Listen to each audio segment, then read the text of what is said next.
Welcome back to my channel. আসসালামু আলাইকুম। আশা করি সবাই ভালো আছেন। আজকে আমি বানাতে যাচ্ছি আচারি গোস্ত। এটা খুবই পপুলার একটা ডিশ অ্যামং এশিয়ান সাবকন্টিনেন্ট। আমরা বোথ পাকিস্তানি, ইন্ডিয়ান এবং বাঙালি, শ্রীলঙ্কান আমরা এগুলো নর্মালি খেয়ে থাকি। ডিফারেন্ট পিপল ডিফারেন্ট ওয়েতে বানায়। আজকে আমি খুব ইজি ওয়েতে বানানোর চেষ্টা করব এবং আপনাকে দেখাবো যে আসলে খুব অল্প ইনগ্রিডিয়েন্টসই কিন্তু আচারি গোস্তা ঘরে একদম বানানো যায় এবং এক্স্যাক্টলি প্রফেশনাল রেস্টুরেন্টের টেস্ট হয়। সো আমি এটা সার্ভ করছি আসলে শীত পিঠার সাথে। এটা একটা ডিফারেন্ট রেসিপি আমার চ্যানেলে থাকবে। So let's get started. আমার কাছে মনে হয় সব মসলা একসাথে রাখলে আমার জন্য ইজি হয়, তাই আমি সব আগেই গ্যাদার করে ফেললাম। এখানে হলুদ, গুঁড়ামরিচ, আর হলো ধনিয়া গুঁড়া, আর একটুখানি পাঁচফোড়নের গুঁড়া এবং আস্তা পাঁচফোড়ন। এই হচ্ছে মেন ইনগ্রিডিয়েন্টস। এটার সাথে ধরেন আপনি ইউনো অল্প একটু গোলমরিচ, এলাচ, দারচিনি এবং তেজপাতা দিবেন।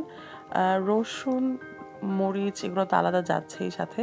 এছাড়া আমি অ্যাড করছি এটা হলো আলু বোখারা আর তেঁতুল। যেহেতু আমার কাছে আচার নাই, নর্মাল আচার থাকলে মানুষ আচারটাই অ্যাড করে। যদি থাকে আপনি অ্যাড করবেন, না থাকলে আপনি এর বদলে এই দুটো জিনিসও অ্যাড করতে পারেন। আর আমার কাছে মনে হয় টেস্টটা একটু বেটার হয় বা একটু ডিফারেন্ট হয়। আর সাথে অবশ্যই থাকছে লেবুর রস। আমার কাছে মনে হয় খাবারে সব কিছু মিক্সড ফ্লেভার গেলে ভালো হয়। সো এই সবগুলো ইনগ্রিডিয়েন্টস আমি একটা করে অ্যাড করব। বলা হয় আচারি গোস্ত বা আচার গোস্ত আসলে নর্থ পাঞ্জাব বা হায়দ্রাবাদে ক্রিয়েট করা হয় প্রথম। আর যখন এটা শুরু হয় এটা হচ্ছে আসলে যখন ইউরোপিয়ানরা ইন্ডিয়াতে অনেক বছর আগে ভারতে ট্রাভেল করে, তখন ওরা দেখে যে আমরা বিভিন্ন রকম আচার খেয়ে থাকি। Freshly made chutney or preserve যে আচার থাকে, সেই থেকে ওদেরকে সার্ভ করার জন্য আসলে মেইনলি এই মাটন বা গোট মিটটা অ্যাড করা হয়। ওই থেকেই আচারি গোস্তের জন্ম। তো এক একজন রেসিপি এক একভাবে শেয়ার করে, বাট আমার যে রেসিপিটা আমি শেয়ার করছি এটা মোস্ট ক্লাসিক্যাল এবং অথেন্টিক ওয়েতে আমি রিসার্চ করে যেটা মনে হচ্ছে সেখান থেকে করা। বাট হ্যাঁ, যেহেতু আমার কাছে আচার নাই, এর বদলে আমি আসলে তেঁতুল এবং ইউনো আলু বোখারা অ্যাড করলাম। বলা হয় যে লেফট ওভার আচার দিয়ে আসলে এই ডিশটা ক্রিয়েট করা হয়েছিল। যেহেতু আমি লাস্টে বাগার দিতে পছন্দ করি, আমি আগেই কিছু রসুন আর আদা, মরিচ আর হলো পাঁচফোড়নটা সাইডে রেখে দিব। সো আগে থেকে বলে রাখা ভালো, তাহলে আপনি এইভাবে প্রিপেয়ার করতে পারবেন, এর জন্য বলা। এই হচ্ছে আমার মাংস, এখানে বিফ করতেছি আমি। বাট দ্য ক্লাসিক ডিশ কিন্তু আসলে মাটন দিয়ে করা হয়। যেহেতু আমাদের বাসায় আমার মামা আছে যে মাটন খায় না, এর জন্য তার জন্য আসলে এটা করা। সো আচারি গোস্ত আসলে মাটন ছাড়াও আচারি শ্রিম্প হয়, আচারি চিকেন হয়, ভেজ আচারি করে। So depending on what you are on mood to, same ওয়েতেই আপনারা ওই ইনগ্রিডিয়েন্টস দিয়ে করবেন। সো এখন তেলের মধ্যে আসলে আমি পেঁয়াজ ভেজে নেব, পেঁয়াজের সাথে বাকি সব ইনগ্রিডিয়েন্টস ইউজ করব। সো পেঁয়াজ আর রসুনটা আগে ভাজা শুরু করি আমি নর্মালি। আর বিফোর দ্যাট আমি 1 কাপ দইয়ের মধ্যে আমার হলুদ গুঁড়া, ধনিয়া গুঁড়া এবং মরিচের গুঁড়াটা ভিজায় রাখি। আমার মনে হয় এতে কালারটা খুব ভালো বের হয় এবং ফ্লেভারটা ভালো বের হয়। সো এই সব কিছু ভাজতে ভাজতে আমি তেজপাতা এবং আমার পাঁচফোড়ন বাকি প্রত্যেকটা ইনগ্রিডিয়েন্টস আমি অ্যাড করে ফেলবো এবং ভালো মতো ভাজা ভাজা করে নেবো, গোল্ডেন কালার যেরকম হয়, এতে সব স্মেলগুলো বের হয়ে যাবে। সো আমি ভাজতে ভাজতেই আমার বাকি ইনগ্রিডিয়েন্টসগুলো কিন্তু অ্যাড করে নিচ্ছি।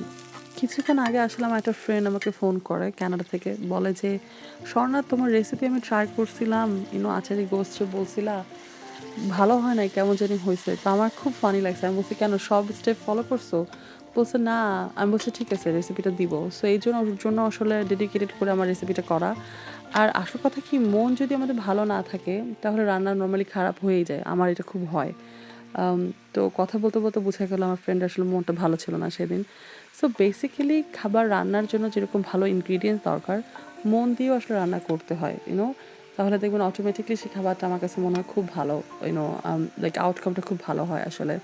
তো যাই হোক, কথা বলতে বলতে আমি আমার যেই গরুর মাংস ছিল সেটা অ্যাড করলাম ভাজা বেরেস্তার মধ্যে। এখন ভালো মতো নাড়াচাড়া করতে করতে আমি সল্টটা অ্যাড করব। সো সল্ট আপনি গ্র্যাজুয়ালি অ্যাড করবেন, টেস্ট পরিমাণ মতো। আমি এখানে 1 টেবিল চামচ সল্ট অ্যাড করছি। সো আমি এটা ভালো মতো অলওয়েজ নাড়াচাড়ার উপরেই রাখি যখন আমি কিছু ভুনা করি। সো আমার কাছে মনে হয় এতে পুরাটা তেল যে ভাজা বেরেস্তা থেকে এটা কোট হয় ভালো করে। 2 মিনিটের মতো কিন্তু আমি এটাকে ভালো মতো নাড়াচাড়া করতে থাকলাম, একটু ভাজা ভাজা একটা ফ্লেভার আসলো মাংস থেকে এবং বাকি মশলাগুলো থেকে। এখন যে গুঁড়া মশলাগুলো ছিল যেটা আমি দইয়ের মধ্যে ভিজায় রেখেছিলাম, ওইটা আমি অ্যাড করে দেব এবং তারপর ভালো মতো নাড়তে থাকবো যাতে এটা কষানো হয় ভালো করে। সো আমার মতে নর্মালি মাংস ভালো মতো কষানো কিন্তু খুব জরুরি হয়। সো আপনি একটু খেয়াল করে ভালো মতো কষিয়ে নেবেন মাংসটা। 4 থেকে 5 মিনিটের মতো মাংস কষানোর মধ্যে আমি কিন্তু একটু লেবু অ্যাড করে দিলাম, লেবুর রস। সো এই লেবুর রসটা অ্যাড করার পরেই আমি আমার তেঁতুল এবং আলু বোখারা যেটা ছিল সেটা অ্যাড করে ফেলবো এবং এটার সাথেই মাংসটা কুক হবে, ঠিক আছে? এতে করে যে ফ্লেভারটা থাকে, যে আচারি যে ফ্লেভারটা সেটা পুরাটাই একদম ভালো মতো স্টার্টিং থেকে বের হয় এবং এটা মাংসের মধ্যেও যায়। সো আমি এটা ঢেকে দিব, ঢেকে দিয়ে কতক্ষণ ওয়েট করতে হবে, অ্যাটলিস্ট 10-15 মিনিটস। তারপরে আবার আমি দেখলাম, চেক করতে হবে। সো আমি আবার দেখে নিচ্ছি কেমন অবস্থা আছে এটা। সো ততক্ষণ দেখবে মাংস সিদ্ধ হয়ে গেছে এবং অনেক পানি উঠে যাবে যেহেতু আপনি ঢেকে দিবেন, অল্প আগুনে থাকবে, অর মিডিয়াম আঁচে থাকবে যখন, তখন দেখা যাচ্ছে গ্রাজুয়ালি পানি ওইটা থেকে ছাড়ে, মাংস থেকে কিন্তু পানি বের হয় নর্মালি। সো যেহেতু পেঁয়াজও অনেক দেওয়া হয়েছে, পেঁয়াজ থেকেও পানি বের হয়। সো এই জন্য এক্সট্রা পানি দিয়ে সিদ্ধ করার আসলে কিছু নাই। তাহলে পানিটা একদম বেশি বেশি হয়ে যায় এবং ঝোল ঝোল থাকে, যেহেতু আচারি গোস কিন্তু ঝোল না, এটা ভুনা টাইপের একটা ডিশ। সো এটা খেয়াল রাখতে হবে। বাট আপনি যদি দেখেন যে মাংসের কোয়ালিটি হয়তো তো ভালো না, বুড়া মাংস, বা আপনার মনে হচ্ছে যে সিদ্ধ হচ্ছে না, তাহলে আপনি গরম পানি অ্যাড করবেন। ঠান্ডা পানি অ্যাড করলে একটু টাইম বেশি লাগে, সো জন্য পানিটা গরম অ্যাড করলে বেটার। সো এইভাবেই আমি আসলে বারবার দেখে কিন্তু লবণ অ্যাড করি, কারণ স্টার্টিংয়ে যদি বেশি লবণ দেওয়া হয় পরে কিন্তু ব্যালেন্সটা ঠিক থাকে না। সেটা আর একটু কষানো হবে, অ্যানাদার 20 মিনিট আমি এটা ঢেকে দেবো এবং এভাবেই থাকবে রেস্টে। আমার কাছে মনে হইতে খুবই ভালো ফ্লেভার আসে যদি আপনি বারবার ঢেকে অল্প আগুনে করতে পারেন। So it's been almost 20 minute. So দেখি এখন মোট তো আসলে 40 মিনিটস মতো হয়ে গেল, এর মধ্যে মাংস সিদ্ধ হয়ে যাওয়ারই কথা। সো আমার দেখে মনে হচ্ছে যে মাংসটা অলমোস্ট সিদ্ধ হয়ে গেছে। সো আপনারা ভালো মতো চেক করে নেবেন। আর অনেকেই কিন্তু শক্ত মাংস খেতে পছন্দ করে, অনেকে নরম। সো এইটা আসলে বলাটা ডিফিকাল্ট যে কতক্ষণ এক্স্যাক্টলি রাখতে হবে। যদি আপনি মাংসটা চেক করে দেখেন যে না সিদ্ধ হয় নাই, তাহলে আরও বেশিক্ষণ এটাকে ঢেকে রাখবেন, তাহলে খুব দ্রুত সিদ্ধ হয়ে যাবে। আমার মাংসের যেই কারিটা আমার তো মনে হচ্ছে এটা সিদ্ধ হয়ে গেছে অলমোস্ট। সো এখন আসলে আমি এটাকে হ্যাঁ, টিপ দিয়ে দেখলাম। আমার কাছে মনে হচ্ছে যে এটা সিদ্ধই হয়ে গেছে। মানে এরকমভাবেই আমরা পছন্দ করি বাসায়।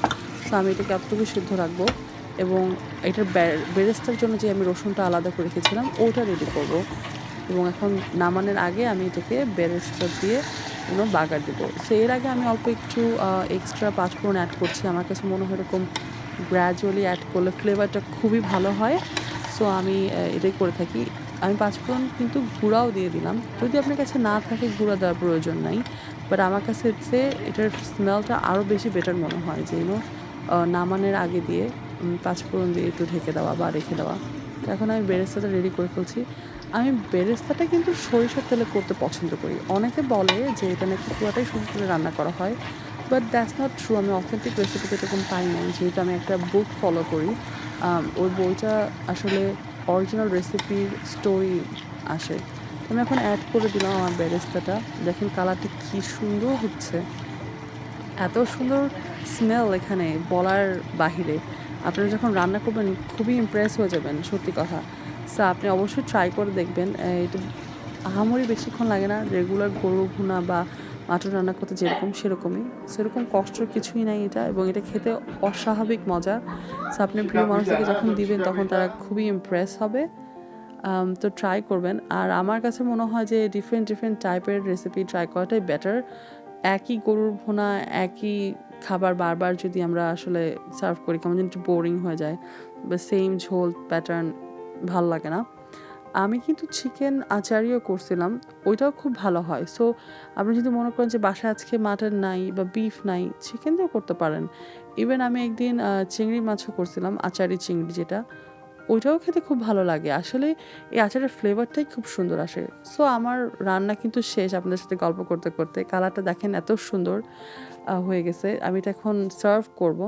তো আই চুজ আ লিটল মাটির পট আমার কাছে আছে, আমি এটাই চুজ করছি। আপনারা আপনাদের মতো করে ডেকোরেশন করবেন। আমি সাথে এটা সার্ভ করছি ছিটা পিঠার সাথে। ২ রকমের ছিটা পিঠা, একটা সাদা চিটা পিঠা আর একটা হচ্ছে হলো মচমচা ছিটা পিঠা। এটার ফুল রেসিপিটা আমার চ্যানেলে রাখা আছে। আমি এটার লিঙ্কটা কোড করে দিব, সো আপনারা দেখতে পারবেন। আর আপনারা এটা ভাতের সাথে, পোলাওয়ের সাথে, নানের সাথে যেকোনো কিছুর সাথে সার্ভ করতে পারেন। It's absolutely doesn't matter, you know. আম ডিফারেন্ট কিছু ট্রাই করা ভালো আমার কাছে মনে হয়। সো এর জন্য আমার আজকে এটা করা। হোপফুলি এবার আমার ফ্রেন্ড এই রেসিপিটা ফুললি দেখে রান্না করবে এবং আমাকে জানাবে কেমন হচ্ছে। আপনারাও রান্না করবেন, আপনারাও আমাকে জানাবেন কেমন লাগলো। এইটা আমি আমার বেস্ট ওয়েতে করার চেষ্টা করেছি এবং আমি যতবার মানুষকে সার্ভ করছি সবাই বলছে খুবই মজা হয়েছে। এবং আমি এটা কিন্তু বললাম যে আমি অরিজিনাল রেসিপিটা ফুললি শেয়ার করার চেষ্টা করছি, আমি এইভাবে করি। বাট অরিজিনাল রেসিপিতে সরষের তেলের কথা কখনো বলে নাই, বাট আমার কাছে মনে হচ্ছে সরষের তেলে খুব ভালো ফ্লেভার আসে। সো আপনি আপনার মতো করে দেখবেন কেমন লাগে। আর দেখলেন তো এটা খুবই ইজি একটা রেসিপি। এটা না ট্রাই করার মতো কিন্তু কিচ্ছু নাই। সো ট্রাই না করলে আসলে মাইন্ড করা উচিত আমার, কারণ আমি কষ্ট করে ভিডিও করি আপনাদের জন্য। You guys inspire me every time. So আমাকে জানাবেন, যদি ভালো লাগে তাহলে সাবস্ক্রাইব করবেন, শেয়ার করবেন সবার সাথে। আর আপনাদের জন্যই করা, সো আশা করি আপনাদের ভালো লাগবে এবং যেহেতু খুব ইজি, অবশ্যই ট্রাই করে দেখবেন। আমার তো দেখতে এবং খেতে এটা খুবই ভালো লাগে। নিজে রান্না করছি বলে না, আসলে আমার আচারি গোশত খুবই ফেভারিট। আমি বাইরে গেলেও এই ডিশটা অর্ডার করে থাকি রেস্টুরেন্টে। সো এখন আমার সার্ভ করা পালা। সো আমি এটা সার্ভ করবো আমার চাচুকে, দেখি সে খেয়ে কি বলে। আচারি গোশত ট্রাই করতেছি। আচারি গোশত ছিটা পিঠা এক্সিলেন্ট। গ্রাসিয়াস, অসাধারণ। আচারি গোশত দিয়া আপনার ছিটা পিঠা অসাধারণ একটা টেস্ট। আচার গোশতের গন্ধটাই একটা প্রাণ জুড়ে যায়। অসাধারণ একদম আচার আচার গন্ধ। শুধু আচার মনে হয়, এটা আমরা আচার দেখাচ্ছি।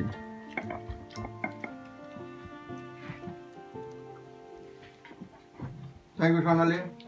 Excellent. You're welcome. Excellent recipe. Really glad you liked it. So আপনারাও অবশ্যই ট্রাই করবেন এবং আপনাদের প্রিয়জনদেরকে খাওয়াবেন, আমাকে জানাবেন কেমন লাগলো। আর নতুন নতুন রেসিপি দেখার জন্য আমার চ্যানেলটা সাবস্ক্রাইব করবেন। Thank you so much guys. সুস্থ থাকবেন, ভালো থাকবেন। Take care. Bye bye. আল্লাহ হাফেজ।